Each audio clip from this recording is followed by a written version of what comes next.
Bonjour, bienvenue dans ChromitBim. Je vais vous montrer comment créer un plan de façade assez simple avec affichage de l'altimétrie NGF et celui du projet. Donc déjà pour ce faire sur le plan de masse par exemple, là je suis en nord du projet, donc avec mon nord orienté vers le haut, un parcelle comme celle-ci. Et si je devais basculer en nord géographique, ça me permettait de pouvoir travailler plus facilement, modéliser horizontalement, vertical l'ensemble. Donc ça, j'ai déjà fait une vidéo sur comment basculer nord géographique, nord projet. Donc je vais me remettre sur le nord projet. Ici, mon orientation, je vais faire juste un plan sur, suivant l'élévation ouest, de cet endroit-là et sur cette façade-là. Donc déjà, je vais prendre mon élévation ouest dans ma zone de travail, que je vais dupliquer avec les détails. Je vais la renommer, que je vais transformer par exemple en phase APS, et je vais le basculer dans le livrable. Ça me permettra, cet onglet-là, de pouvoir travailler sur ma feuille. J'ai déjà supprimé juste cette partie-là. Dans ma feuille, je vais faire nouvelle feuille, A3. Là, je peux remplir mon cartouche de ce côté-là, ou rajouter, par exemple, élévation ouest. Je pourrais changer aussi toutes ces données. Et ici, vous pouvez aussi aller dans Gérer informations sur le projet pour ajouter des informations. Donc là, je vais prendre directement mon onglet donc dans mon livrable. C'est ce qui va me permettre de faire ma mise en plan. Donc je glisse avec le bouton gauche, je lâche et après j'obtiens ça. Je vais directement aller dans l'onglet. Et ce que je vois, c'est que je suis pas face à la façade, donc ça me convient pas pour vraiment avoir un truc propre. Donc ce qu'il faut faire, c'est dans le plan de masse, ici, vous allez orienter la petite bulle d'élévation vraiment perpendiculaire à la façade. Donc il a pris le plan A sur 2, ça c'est normal. Je vais aller dans Annoter, ligne de détail.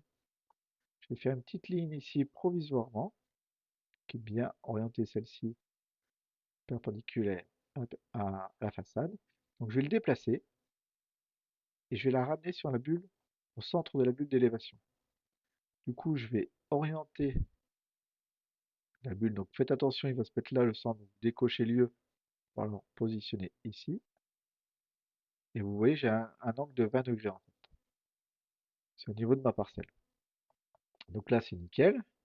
Si je retourne dans l'élévation ouest, APS, vous voyez, je suis bien dans la bonne zone et je suis bien face à ma maison.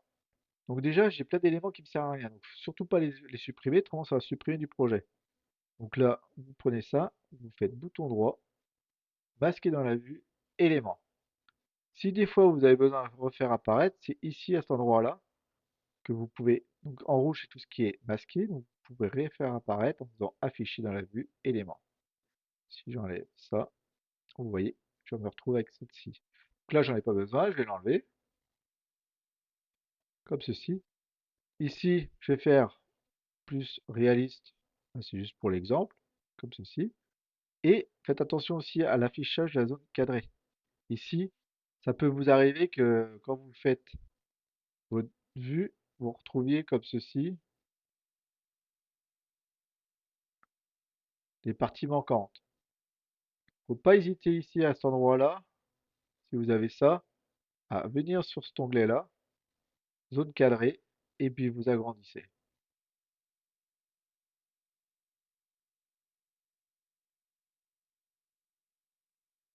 Donc comme ceci. Donc, après, je retourne dans mon cartouche. Ici maintenant, je vais pouvoir déplacer, centrer, changer l'échelle si besoin,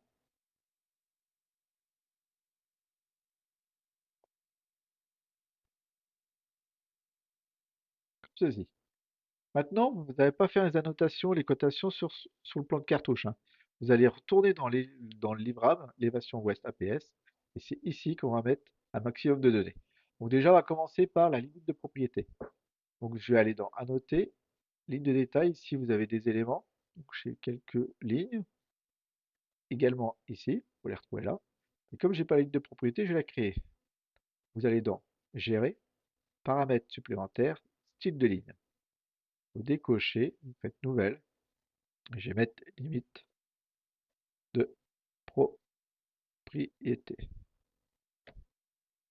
Là, vous en mettez, par exemple, d'épaisseur, hein. Je vais mettre 3, rouge, je vais mettre double trait,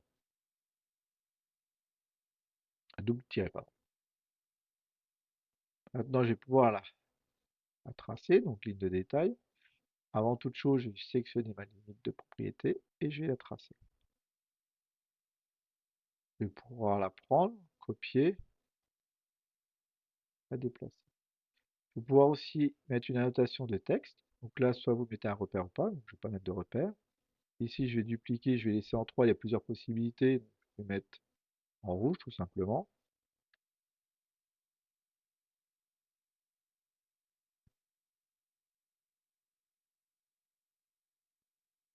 OK.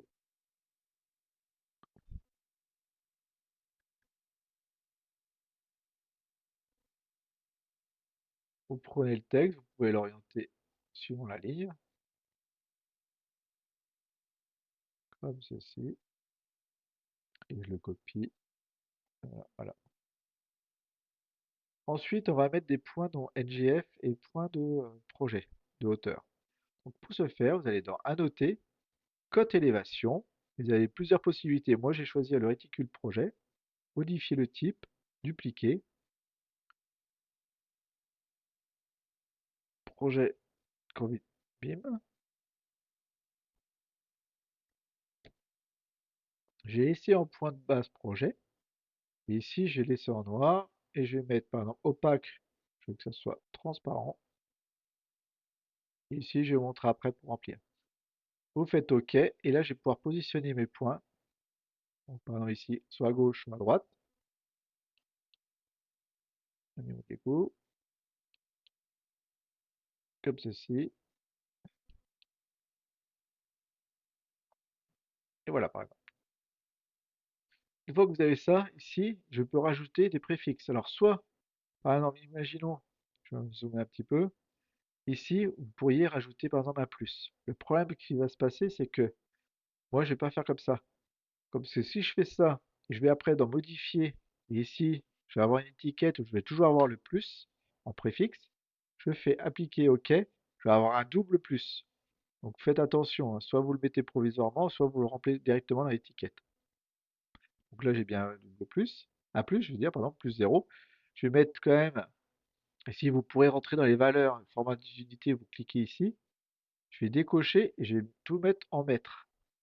Je vais mettre 2 décimales et je veux que le mètre soit apparaisse en suffixe. Vous auriez pu mettre le M ici, mais vous l'auriez aussi en doublon. Donc ça sert à rien. Donc là, je paramètre vraiment mon étiquette pour que ce que j'ai besoin apparaisse. Regardez, voilà. Et ça, je vais pouvoir ça apparaît directement. Dès que vous en changez une, tout change. Donc là, c'est parfait. Et je vais faire mon NGF. Donc pour faire le NGF, pareil, je vais faire annoter, cote élévation. Je vais juste simplement le dupliquer, donc modifier le type.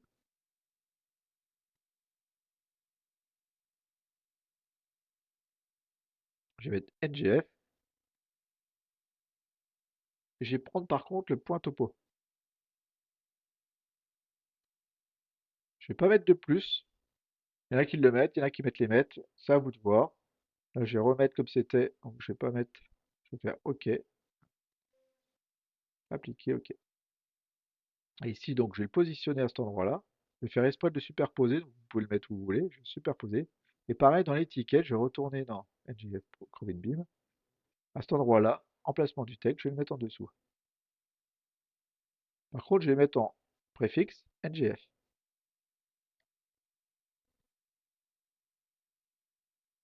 Comme ceci.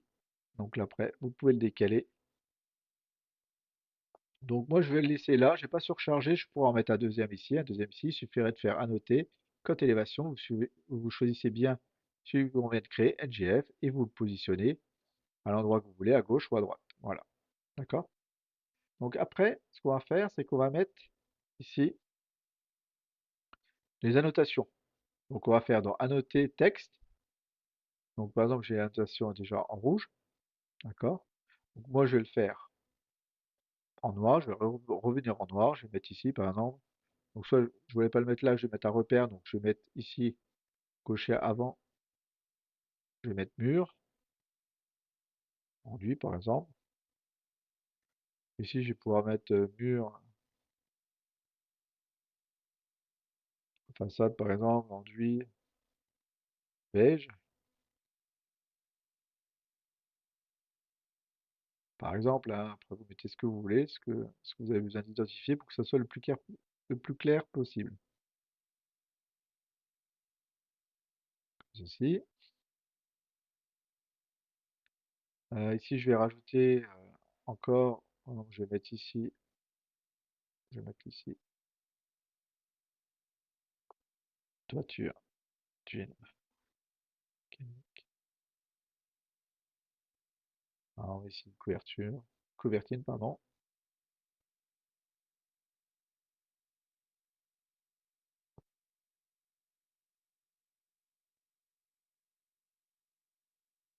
Donc comme ceci, et après derrière, vous pouvez rajouter, là, je vais le déplacer un peu,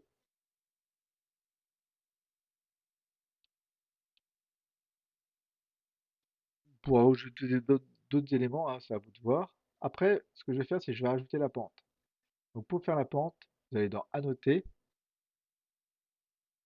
Code inclinaison. Donc là, j'ai pensé à modifier, dupliquer,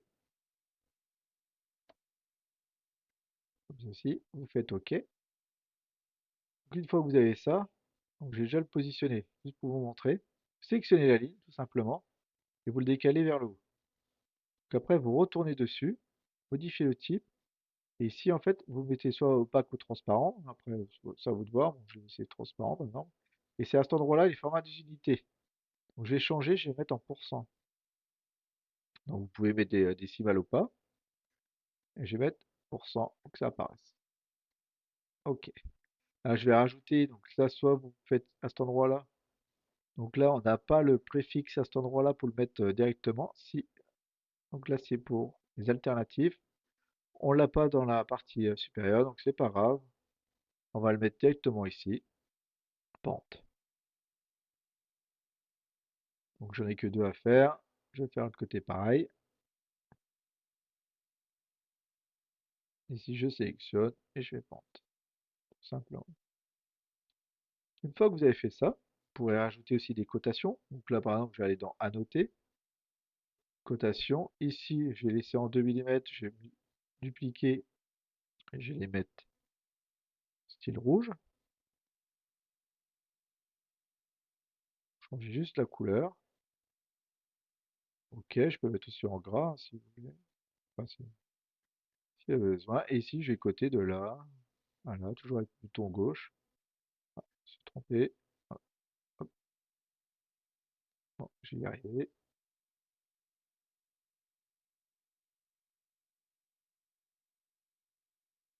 On aura un petit défaut de graphisme, mais ça arrive. Voilà.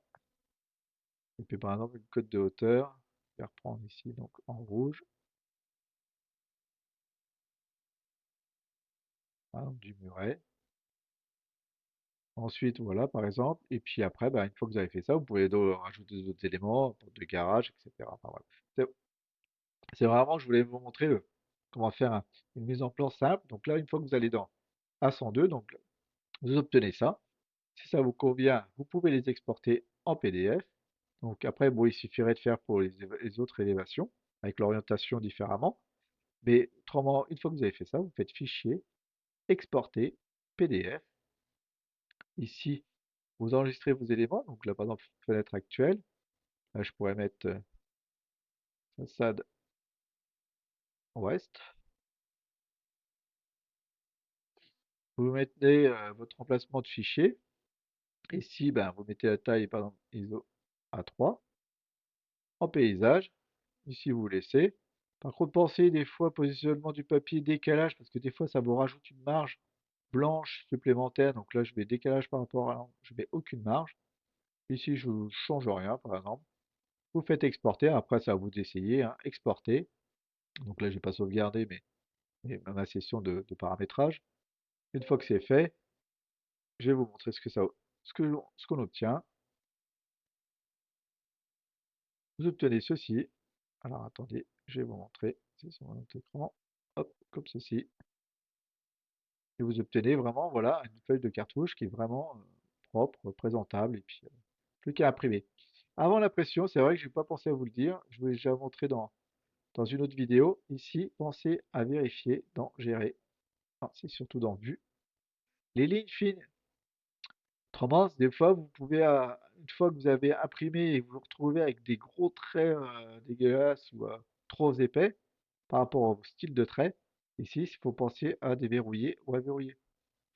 Quand vous le verrouillez comme ça, c'est que vous faites en train de tracer, c'est plus lisible. J'ai déjà fait une vidéo là-dessus, hein. Allez voir, vous allez voir. Donc c'est important de bien vérifier avant d'imprimer. Une fois que c'est fait, voilà. Bah, je vous remercie de m'avoir suivi. Pensez à vous abonner, ça m'encourage. Et puis je vous dis à bientôt. Au revoir.